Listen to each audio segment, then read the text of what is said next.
தமிழக மின்சாரத்துறை அமைச்சர் சி.டி. நிர்மல்குமார் மின்சாரத்துறை குறித்து, அதாவது மின் வாரியத்தை குறித்து நிதிநிலை எப்படி இருக்கிறது என்று ஒரு வெள்ளை அறிக்கை வெளியிட்டது மிகப்பெரிய அதிர்ச்சியை தந்துள்ளது. கடந்த 5 ஆண்டுகள் திமுக மூடி மறைத்த உண்மைகள் அனைத்தும் தற்பொழுது பொதுவெளியில் வெளியே வந்துவிட்டது. கிட்டத்தட்ட மின்வாரியத்துறையில் மட்டும் 2,47,130 கோடி ரூபாய் கடன் வாங்கியிருக்கிறார்கள். அந்த கடனை என்ன செய்தார்கள், அதில் வாங்கிய பணம் எங்கே சென்றது என்று இன்று வரை தெரியவில்லை. ஆனால் மின் கட்டணத்தை உயர்த்தியிருக்கிறார்கள். வருவாய் உயர்ந்திருக்கிறது, ஆனால் கடனும் அதிகரித்திருக்கிறது. கடந்த 5 ஆண்டுகளில் மின்வாரிய வருவாய் அதிகரிப்பு 4,97,996 கோடி. ஆனால் செலவு 5,32,443 கோடி. இதில் என்னவென்றால் 2001ஆம் ஆண்டு மின்வாரியத்தின் கடன் 6,492 கோடி மட்டுமே.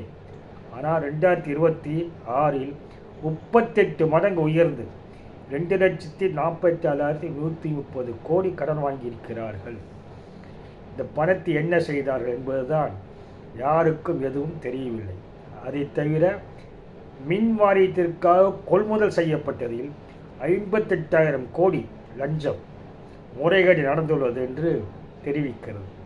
எப்படி இந்த லஞ்சம் நடந்ததென்றால், ஒவ்வொரு கொள்முதலுக்கும் 30 முதல் 40% வரை கமிஷன் பெற்றிருக்கிறார்கள். அனைத்தும் மக்கள் பணம். ஆனால் மக்கள் மின் கட்டணம் உயர்த்தி அவருக்கு தான் அபராதம் விதிக்கப்பட்டுள்ளது. இதை தவிர மின் வாரியத்திலும் 40 ஃபண்ட் என்று வசூல் செய்திருக்கிறார்கள். அதாவது கிரீன் எனர்ஜி மற்றும் சோலார் மின் அனுமதி மற்றும் கொள்முதலில் 40 ஃபண்ட் வசூலிக்கப்பட்டது. இது குறித்து விண்ணப்பம் செய்தவர்களும் கேட்டு பாருங்கள், பகீர் உண்மைகள் வெளிவரும் என்று அமைச்சர் நிர்மல்குமார் தெரிவித்தது மட்டுமல்லாமல் இவர் அனைத்தும் சபரீசன் நோக்கி செல்வதாகவும் ஜூனியர் வீடனில் ஒரு செய்தி கூட வெளியே வந்துள்ளது. இந்த அளவுக்கு அவர்கள் மிக மோசமாக நிர்வாகம் செய்திருக்கிறார்கள். சரி, மின் வாரியத்திலாவது பணியாளர்கள் இருக்கிறார்களா?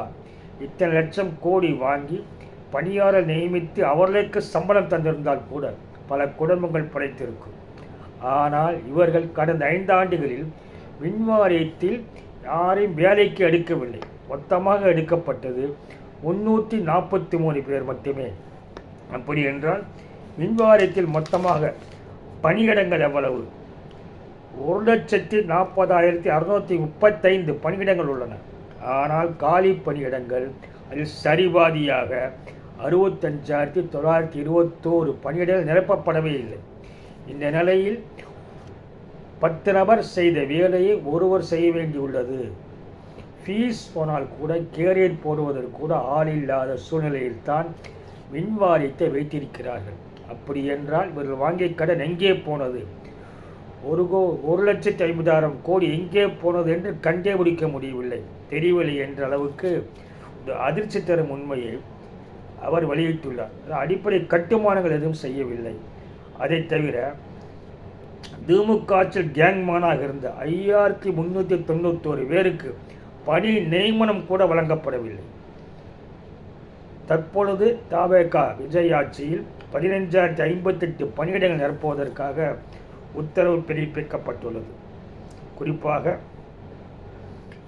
40 ஃபண்ட் எப்படி வசூல் செய்தார்கள் என்றால், ரினியூவபிள் எனர்ஜி மற்றும் அது குறித்த டெண்டர்கள் வெளியிட்டது. அதாவது கிரீன் எனர்ஜி சோலார் திட்டங்களுக்கு 1 கிலோவாட்டுக்கு 25 லட்சம் ரூபாய் என்று 40 ஃபண்ட் வசூல் செய்யப்பட்டுள்ளதாக நிர்மல்குமார் தெரிவித்துள்ளார். இதை தவிர மின் வாரியத்தில் 9 டெண்டர்கள் நிறுத்தி வைக்கப்பட்டுள்ளன. காரணம் என்னவென்றால், இதில் 1,028 கோடி ரூபாய் ஊழல் நடந்துள்ளது என்று நிறுத்தி வைக்கப்பட்டுள்ளதாக பல்வேறு அதிர்ச்சிகளை நிர்மல்குமார் வெளியிட்டது. ஏன் மின் வாரியம் இவ்வளவு மோசமாக இருக்கிறது? 2,50,000 கோடி கடன் வாங்கி ஏன் மின் கட்டணத்தை உயர்த்த வேண்டும்? ஏன் பணியாளர்களை நியமிக்கவில்லை? அந்த பணம் எங்கே போனதை குறித்து தற்போது விசாரணை நடத்தப்படும் என்று நிர்மல்குமார் கூறியுள்ளது. அறிவாலயமே ஆடிப்போயுள்ளது.